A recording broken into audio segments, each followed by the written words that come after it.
I've been out of work a while and I'm hungry. On the 43rd anniversary of the assassination of Martin Luther King, I have a dream today. join the Unity rally at the Rhode Island State House from 4:30 to 5:30. Now is the time to stand up. I have a dream that one day. Add your voice to the chorus demanding to fund human needs instead of unending war and corporate greed. And the crooked places will be made straight. Defend 125 years of social and economic progress. It's all on the chopping block.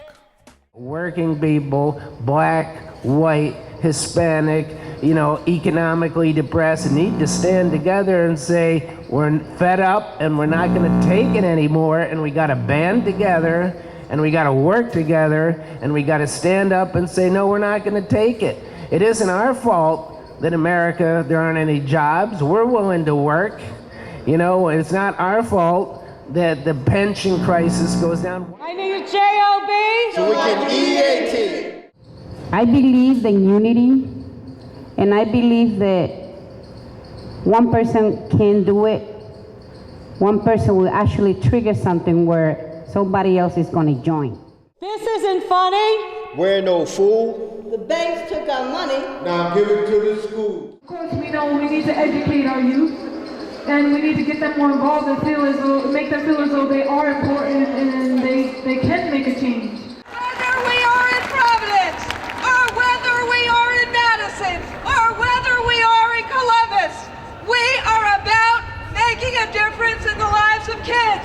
We are about standing strong on behalf of kids and on behalf of our own economic dignity.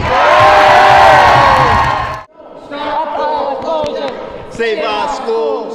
$1 trillion bailout should be our tool. Out of great trials and tribulations, some of you have come fresh from narrow jail cells. 1 in 2 black males in Upper South Providence is on probation currently. In Lower South Providence, it's 1 in 3. I mean, we're talking about half of the black male population that's been through or is in the criminal justice system, right? It's totally absurd.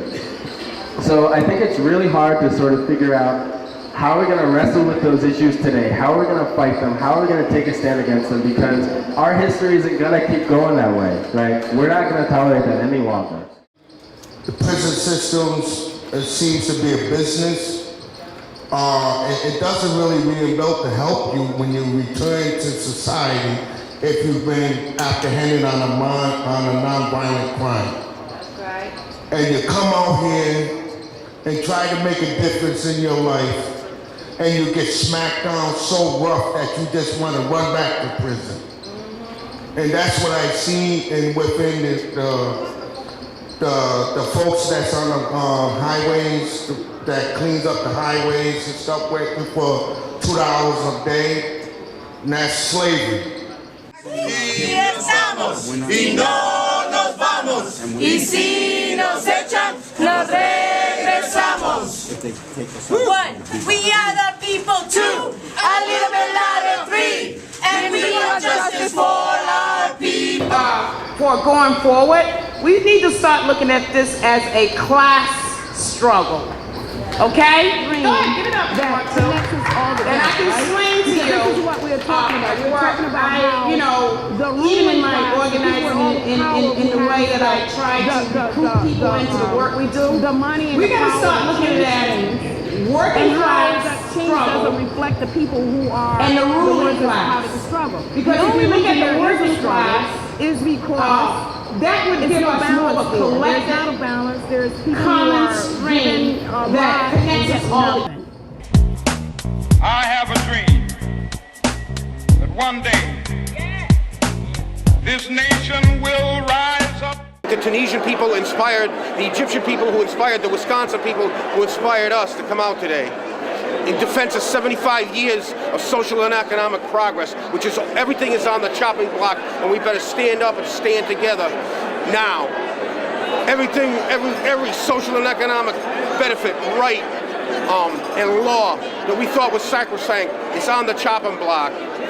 from Social Security to Medicare and Medicaid, unemployment insurance, labor laws, GPA, food stamps, environmental protection, aid to the arts and humanities, public education, public housing, public transportation, all will be swept away if the working people of this country who fought for generations to make this stuff possible don't stand up now and fight for it.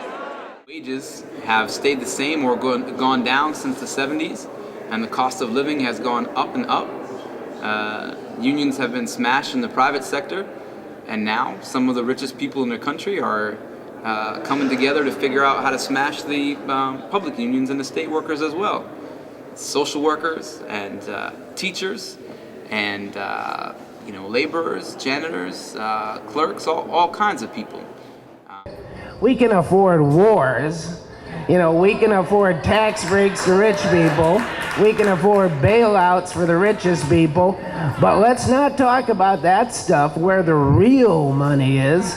Let's go after the few little crumbs that we hand out to the people who don't have them. Say, wait a minute, they got a couple crumbs, they only need one crumb. I definitely feel like going up to the White House or going up to the governor's office to make stands is very huge. And these types of things need to be publicized, so to speak. Like, people need to be aware of it. People aren't aware enough. Like, reach out on Twitter, Facebook, or whatever. But if that's the only way you're gonna reach the youth, then do what you gotta do.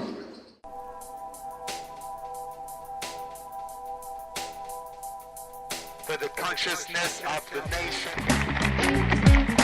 So even though we face the difficulties of today and tomorrow, I still have a dream. It is a dream deeply rooted in the American dream. I have a dream that one day this nation will rise up and live out the true meaning of its creed. We hold these truths to be self-evident, that all men are created equal.